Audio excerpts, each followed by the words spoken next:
రాజకీయ చైతన్యం గల విజయవాడ నగరంలో డాక్టర్ అంబేద్కర్ భారీ విగ్రహాన్ని ఆవిష్కరించడం ఎల్లో గ్యాంగ్కు మింగుడు పట్టలేదు. ఈ సందర్భంగా ముఖ్యమంత్రి వైఎస్ జగన్ చేసిన ప్రసంగం రాజకీయ ప్రత్యర్థులకు సూటిగానే తగిలింది. పేద పిల్లల కోసం తీసుకొచ్చిన ఇంగ్లీష్ మీడియం చదువుల్ని, పేదల ఇళ్ల స్థలాలను అడ్డుకోవడానికి ఎల్లో బ్యాచ్ చేయని ప్రయత్నం లేదంటూ ఆయన చెప్పారు. వైఎస్ జగన్ ఏ పని చేసినా విషం చిమ్ముతున్న పచ్చ ముఠా తీరుపై కేఎస్ఆర్ కమెంట్ ఆయన విశ్లేషణలో చూద్దాం. విజయవాడ అంతా మురిసింది. లక్షలాది మంది ప్రజలు మున్సిపల్ స్టేడియంలో ముఖ్యమంత్రి వైఎస్ జగన్కు జైగొట్టారు. ఆయన చేసిన ప్రసంగం సైతం ఆకర్షణీయంగా ఉంది.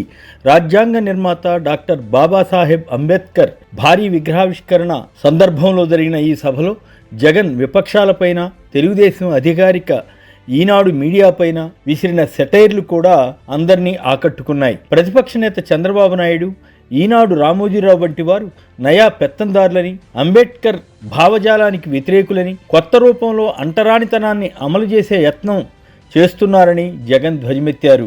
ఆయన తన స్పీచ్లో ఏపీలో అంటరానితనాన్ని కొత్త రూపంలో పెత్తందారులు ఎలా ప్రదర్శిస్తున్నారో సోదాహరణంగా వివరిస్తున్నప్పుడు ప్రజల్లో హర్షాతిరేకాలు కనిపించాయి.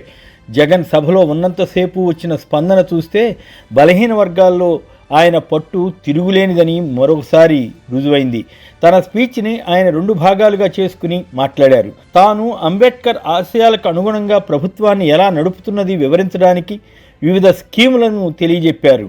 మరో భాగంలో పెత్తందారులు, పేదలకు మధ్య సాగుతున్న పోరాటాన్ని పేర్కొన్నారు. పలుమార్లు ఆయన నా నా నా నా ఎస్సీ, నా బీసీ, నా ఎస్టీ, నా మైనారిటీ అంటూ ప్రస్తావించడం విశేషం. ఒక రకంగా చెప్పాలంటే వచ్చే ఎన్నికలకు ఆయన టోన్ సెట్ చేసినట్లు అనిపిస్తుంది. తన ప్రభుత్వంలో వివిధ పదవుల్లో బలహీన వర్గాలకు ఇస్తున్న ప్రాధాన్యతను వివరించారు. 4 ఎస్సీ, ఎస్టీ, బీసీ, మైనారిటీ వర్గాలకు చెందిన వారు ఉప ముఖ్యమంత్రులుగా ఉండడం, స్థానిక సంస్థల్లో 50% పైగా పదవులు ఆ వర్గాలకే కేటాయించడం, కేబినెట్లో 17 మందికి బలహీన వర్గాలకు చెందిన వారికి ప్రాతినిధ్యం ఇవ్వడం తదితర అంశాలను వివరించారు. బలహీన వర్గాలకు ప్రభుత్వాన్ని అందుబాటులోకి తెచ్చామని, గ్రామ వార్డు సచివాలయాలు, వాలంటీర్ల వ్యవస్థ అందులో భాగమేనని ఆయన గుర్తు చేశారు.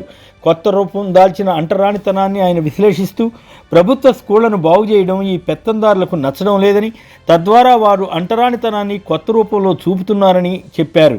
చంద్రబాబు టైంలో అసలు ప్రభుత్వ బడులను పట్టించుకోలేదని కూడా ఆయన స్పష్టం చేశారు. ఈనాడు పత్రికలో అంబేద్కర్ తెలుగు మీడియంలో చదవాలన్నారని రాసిన కథనంపై జగన్ మాట్లాడుతూ పచ్చి అబద్ధాలను ఈనాడు మీడియా చెబుతోందని, ఇలా తన ప్రభుత్వ కార్యక్రమాలను అంబేద్కర్ ఆశయాలను పోల్చుతూ సామాజిక న్యాయం తన ప్రభుత్వంలోనే జరుగుతోందని చెప్పే యత్నం చేశారు.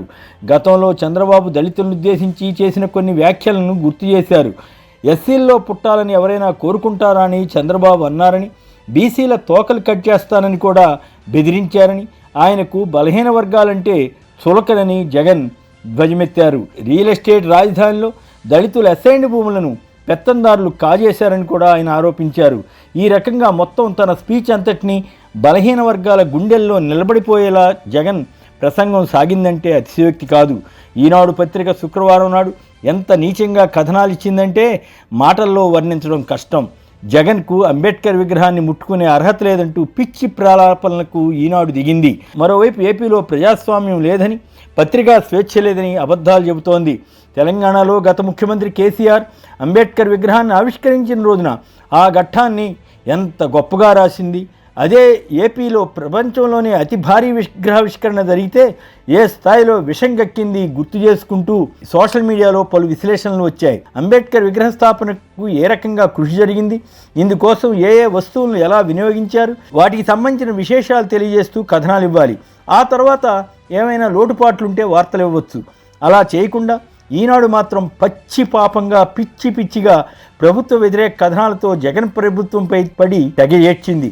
అంబేద్కర్ విగ్రహావిష్కరణ నేపథ్యంలో స్టేడియంలో సభలో మాట్లాడిన తర్వాత ముఖ్యమంత్రి జగన్ అంబేద్కర్ స్మృతివనంలో ఏర్పాటు చేసిన సామాజిక న్యాయ శిల్పాన్ని ఆవిష్కరించడానికి వెళ్లారు. ఆ సందర్భంలో అక్కడ ఏర్పాటు చేసిన లేజర్ షో అందరినీ ఆకట్టుకుందని చెప్పాలి. సరిగ్గా ఎన్నికలకు 2 నెలల ముందు ఈ విగ్రహాన్ని ఆవిష్కరించడంతో బలహీన వర్గాలపై విపరీత ప్రభావం పడే అవకాశం ఉంది. అందుకే ఆందోళన చెందుతున్న తెలుగుదేశం నేతలు విగ్రహానికి వ్యతిరేకంగా వ్యాఖ్యలు చేస్తున్నట్లు, కొందరైతే మరీ తీవ్రవాదంతో మాట్లాడినట్లు ప్రచారం జరుగుతోంది. అసలు బలహీన వర్గాల్లో టీడీపీ పట్టు కోల్పోతోందని అంచనాలు ఉన్న సమయంలో టీడీపీ నేతలు అసహనంతో ఏమైనా వ్యాఖ్యలు చేస్తే కాస్తో కూస్తో ఇంకా ఎవరైనా టీడీపీలో ఉన్న బలహీన వర్గాలు కూడా వారికి ఒక నమస్కారం చేసి వైసీపీకి మద్దతు పలుకుతారని గమనించాలి. ఇప్పుడు అంబేద్కర్ విగ్రహం ఏర్పాటు మీద కూడా టీడీపీ అలాగే రోధిస్తున్నట్లుగా ఉంది.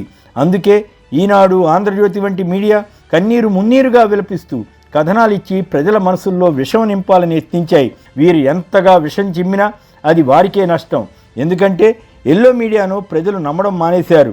ఏది ఏమైనా అంబేద్కర్ విగ్రహావిష్కరణను ఒక చారిత్రక సన్నివేశంగా మలచి విజయవాడ ప్రతిష్టను, ఆంధ్రప్రదేశ్ కీర్తిని దశ దిశలా చాటినందుకు ముఖ్యమంత్రి జగన్కు అభినందనలు.